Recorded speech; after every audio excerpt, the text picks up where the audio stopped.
course, you can't have Oktoberfest without having some beer, and we're going to have plenty of that. Not going to be an issue unless you haven't been paying attention. You know Cincinnati is a big part of the massive explosion of the craft brewing industry in the U.S. You will find so much good beer at Oktoberfest this weekend. We are with Scotty Hunter of Urban Artifact in Northside and Brad Mason from the Cincinnati Chamber of Commerce. So good to see you guys. And a beer amid, as Paul Poteet called it. So the official beer list, Brad, has just dropped. Talk about that. Yeah, we have over 130 different varieties of beer that's on tap all weekend, many national and local breweries. So we're excited to feature brands like Urban Artifact down at Oktoberfest. So we say there's beer and then there's more beer. That's a good thing. Plenty of options for you. And let's talk about having those kinds of options and being part of this craft brewing explosion, as we were talking about, and being able to celebrate it at something as big as Oktoberfest. Yeah, no, it's super exciting. This is our first opportunity to be at Oktoberfest, and we make pretty unique products with fruit beers, all real fruit. So I think we give a little different take on the traditional options at Oktoberfest. So it's something a little different. Now, how long has Urban Artifact been around now, Scotty? And why is it important to be able to be showcased at an event like that? Yeah, coming up on 8 years in April, so been around for a little while. And it's just such an iconic Cincinnati event, and us being a really widely distributed brewery to 16 different states in the region, we have a name for Cincinnati. We want to continue to build that name within Cincinnati.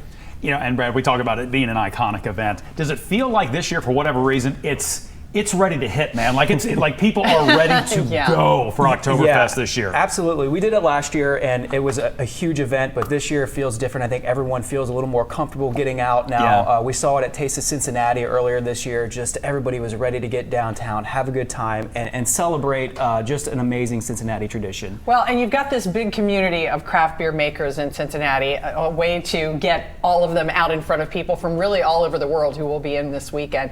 But just talk a little bit, Scott, about what goes into making craft beer and making it unique. Yeah, absolutely. It's a very competitive market, so you really have to find something that you can pin your name to and stand out amongst the crowd. For us, it's real fruit, and it's going to be a little tart. We call them fruit tarts.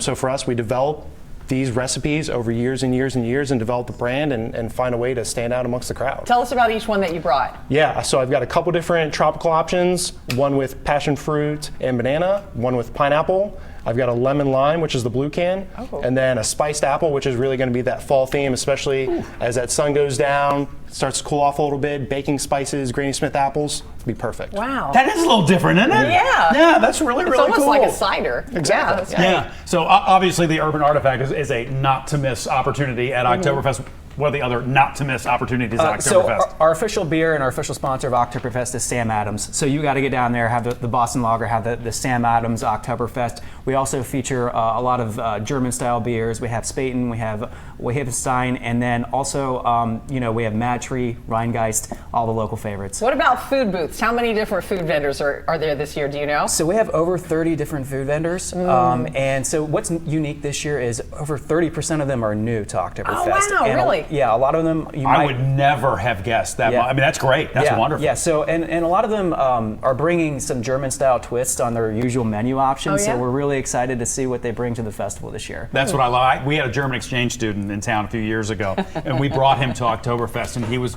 kind of looking like they're doing German things with non-German things, and what is happening? And that's part of the fun for these food vendors, I would imagine. Oh yeah, it's an opportunity for them also to kind of get their menu items out into the public, maybe reach an audience that they normally wouldn't get to come to their restaurants, and ultimately make some good money this weekend as well too. Scotty, I hope you're ready for a busy weekend. It's going to be a very, very busy weekend. Ready to sell a lot of beer. That's great. Yeah, thank you guys so much for coming in. Prost! Prost. Thanks for having us. Off we go. Thank you, fellas.